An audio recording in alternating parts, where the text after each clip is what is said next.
Olá, meu irmão, minha irmã. Que a graça e a paz do nosso Senhor e Salvador Jesus Cristo permaneça com todos vocês, com todos nós. Muito bom estarmos juntos mais uma vez para meditarmos acerca da palavra de Deus. E hoje vamos seguir o pensamento a respeito de Corpus Christi. Afinal, estamos na sexta-feira após a celebração de Corpus Christi e vamos tratar um pouco deste assunto também hoje. Então, a todos vocês que nos acompanham pela Rádio 87.9 FM Dracena, vocês também que nos acompanham pelo canal do YouTube Família e Fé Pastor Ivan Fidelis, que as bênçãos de Deus permaneçam sobre a sua vida, que te dê paz, direção espiritual e que a cada família que você representa tenha a direção do Espírito Santo e a presença de Jesus Cristo na sua mente, no seu coração. Vamos para a reflexão de hoje?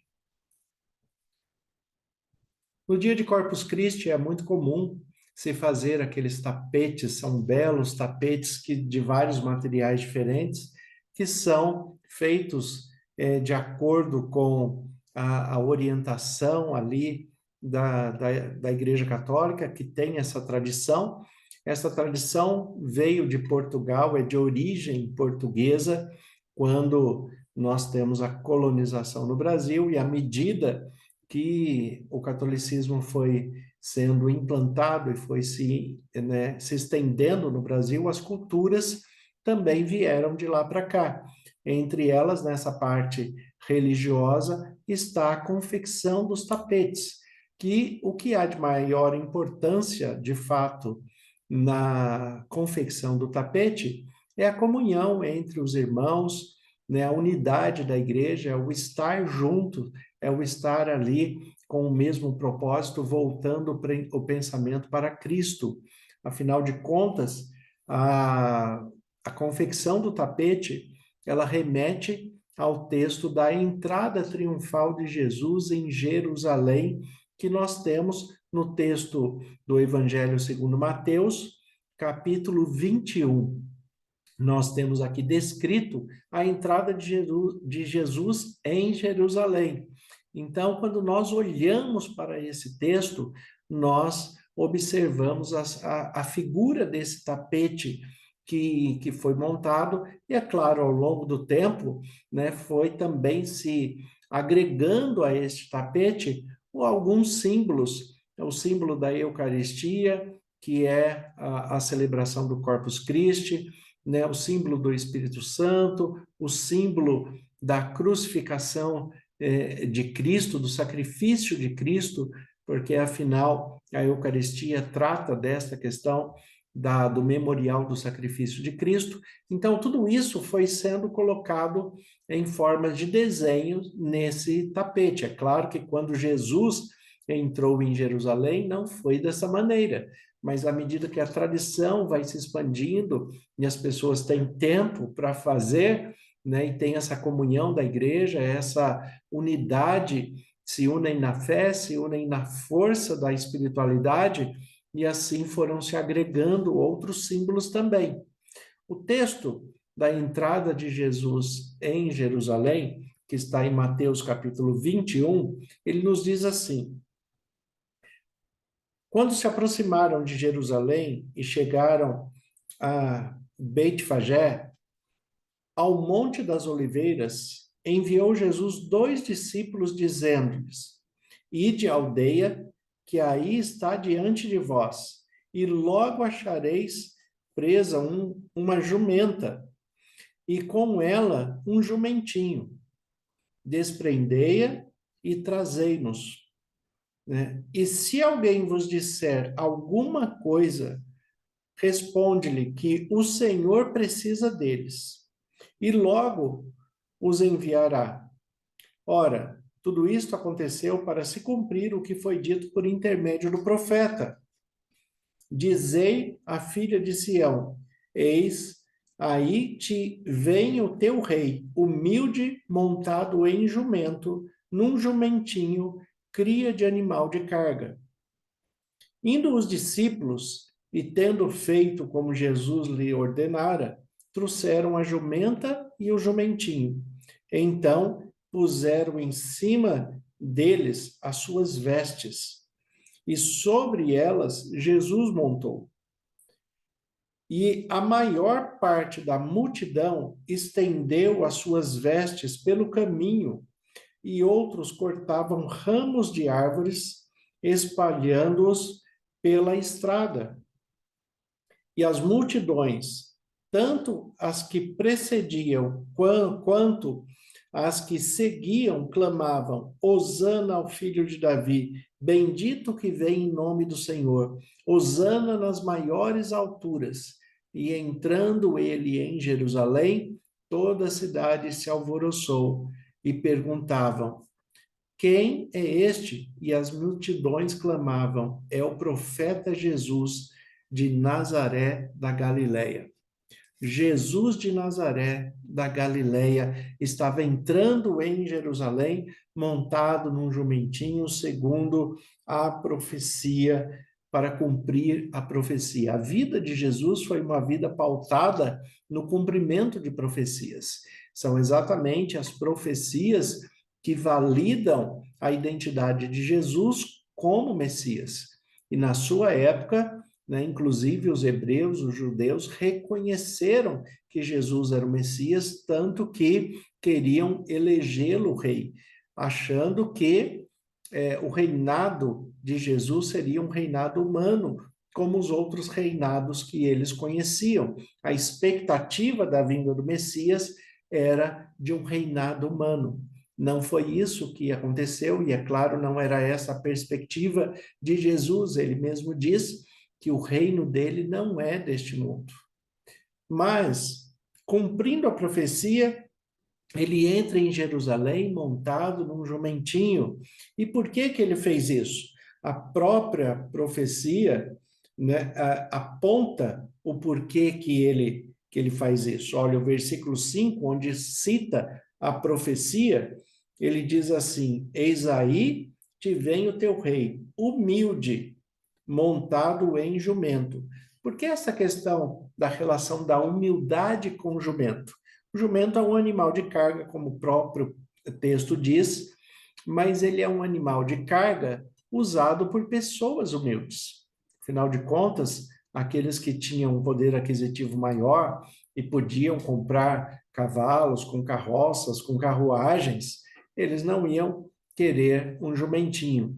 Mas o jumento, ele tem um compasso de andar que é muito próprio dele, né? E ele vai naquele passo, não adianta acelerar que ele não corre, às vezes ele empaca, às vezes ele quer ficar parado.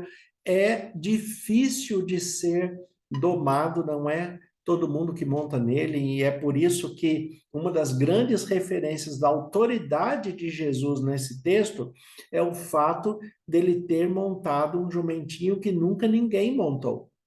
Era um jumento que estava amarrado, e estava amarrado ali porque ele era para ser domado. E ele nunca havia sido montado por ninguém, e aí Jesus manda trazer. Jesus manda trazer, as pessoas colocam as vestes sobre o jumento, e Jesus sobe no jumento e ele aceita, por causa da autoridade de Jesus sobre todas as coisas. Lembra que quando ele manda o mar ficar calmo diante dos seus discípulos, os discípulos estranham, falando: quem é este homem que até os ventos obedecem? E agora nós temos: quem é este homem que até um animal que normalmente é rebelde com relação à montaria, ele precisa ser domado. Agora a primeira pessoa que monta nele é Jesus, e ele aceita e ele caminha tranquilamente, porque Jesus tem autoridade sobre todas as coisas, sobre toda a criação, sobre tudo que é na terra, sobre tudo que é no céu. Como diz a palavra de Deus: toda autoridade me foi dada no céu e na terra.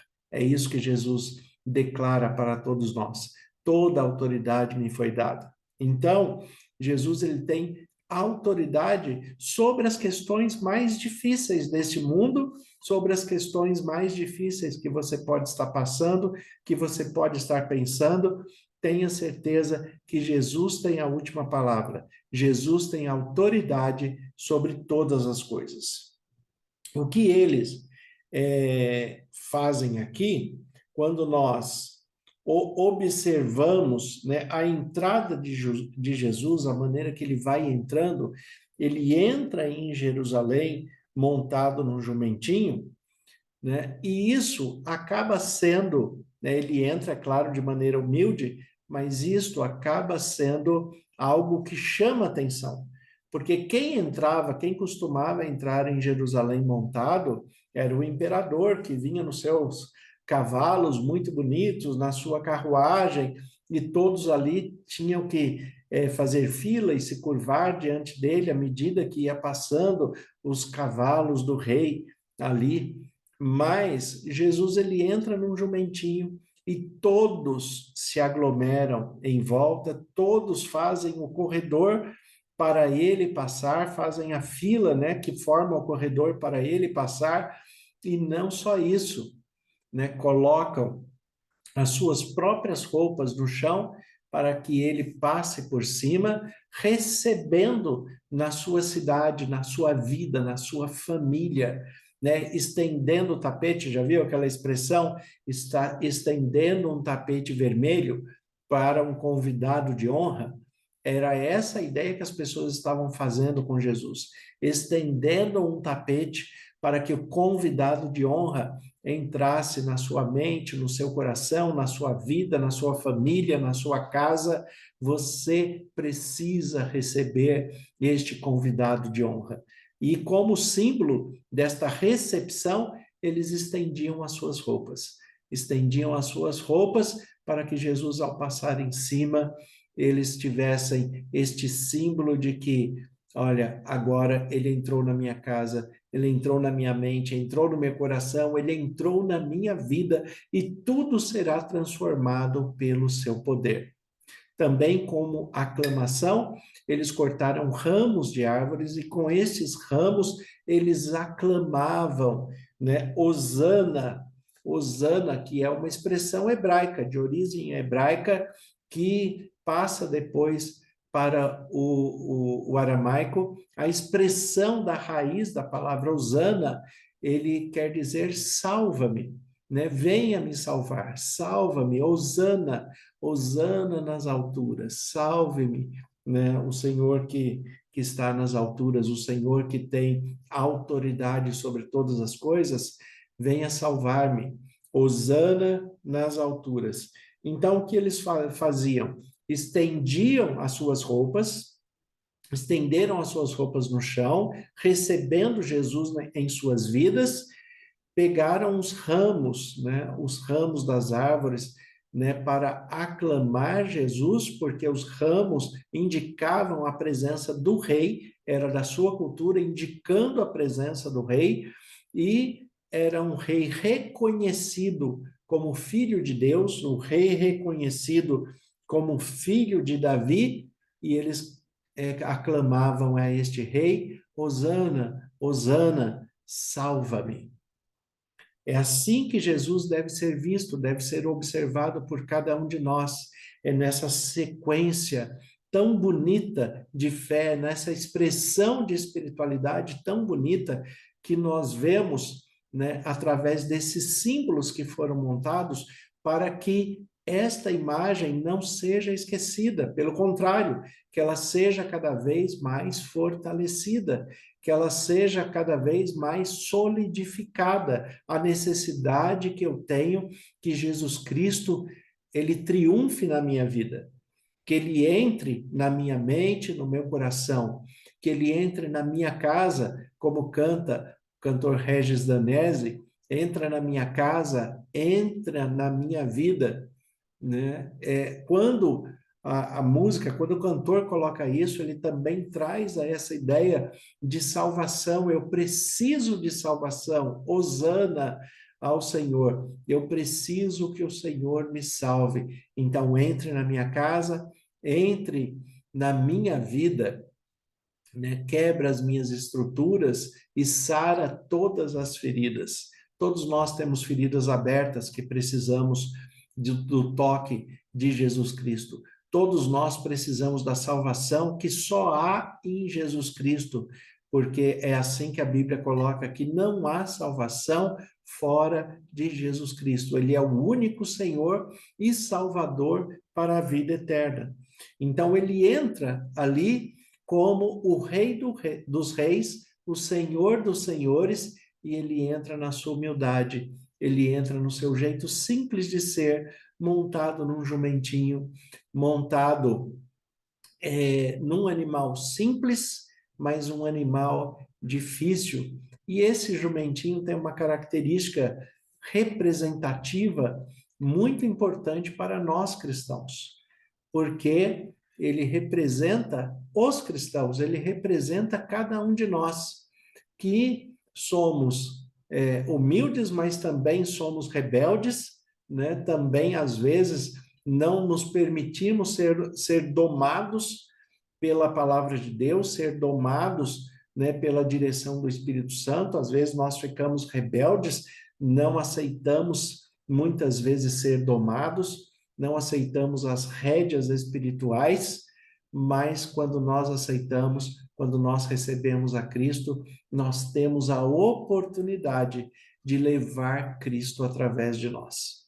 Temos que levar Cristo, temos o privilégio de levar Cristo através de nós, através de nossas vidas, através do nosso amor, do nosso abraço, do nosso olhar, do nosso carinho, das nossas palavras. Nós temos o privilégio de levar Cristo. E foi isso que esse jumentinho fez. Ele levou Cristo a Jerusalém. Ele levou o Salvador. E as pessoas que estavam em volta aclamavam: salve-me, salve-me, e estendiam as suas roupas, né, com o símbolo de dizer: entra na minha casa, entre na minha vida. É uma cena extremamente bonita de se ver. Reforçando aqui o texto da profecia, o versículo 4, né, e 5 de Mateus 21, ele diz assim: ora, isto aconteceu para se cumprir o que foi dito por intermédio do profeta. Diz a filha de Sião. A filha de Sião é a cidade de Jerusalém. Sião é a cidade de origem que vai se formar ali em Jerusalém. Jerusalém pertence a Sião. Então, diz a filha de Sião: eis aí te vem o teu rei, humilde, montado em jumento, num jumentinho, cria de animal de carga. Cria de animal de carga. Até porque Jesus também, ele carrega as nossas cargas. E aí nós temos mais esse símbolo. Jesus Cristo carregando as nossas cargas. Jesus Cristo aliviando os nossos fardos. Jesus Cristo entrando na nossa vida e ali, né, naqueles cestos desse jumentinho, nós podemos depositar as nossas cargas, porque ele vai nos aliviar. Então, Jesus Cristo, ele entra na nossa vida, nós temos que abrir a nossa mente, o nosso coração para ele e podemos colocar sobre ele as nossas cargas. Como ele mesmo diz: vinde a mim, todos os que estão cansados e sobrecarregados, e eu vos aliviarei e vos darei descanso.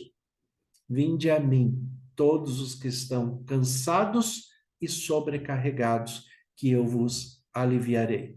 Você está cansado, sobrecarregado? Então, deposite a sua confiança. Chame Jesus Cristo para entrar na sua vida, na sua mente, no seu coração, no seu lar, na sua família, na vida dos seus filhos, da sua esposa, do seu marido. Chame Jesus Cristo para ajudar você a carregar o fardo, a carregar as suas casas, os seus problemas em geral, as suas cargas. E desta maneira, você vai ser aliviado pelo poder de Jesus Cristo na sua vida, no seu lar, na sua casa, na sua família. Quando Cristo entrar, as cargas ficarão mais leves em nome de Jesus. Senhor, nosso Deus e Pai, nós te agradecemos pela tua palavra e pedimos que o Senhor nos conceda da tua paz, direção que estejamos sempre sensíveis à tua voz e que possamos, Pai, confiar no Senhor, depositando em ti as nossas cargas, para que sejamos aliviados, mas que também o Senhor nos fortaleça para vencermos o que nós precisamos fazer neste mundo. Como ministro do Evangelho, em nome de Jesus, eu peço as tuas bênçãos sobre cada irmão e irmã que está nos acompanhando e cada família que eles representam. Coloco-os em tuas mãos, em nome de Jesus. Amém. Que Deus abençoe a todos. Tenha um excelente dia em nome de Jesus.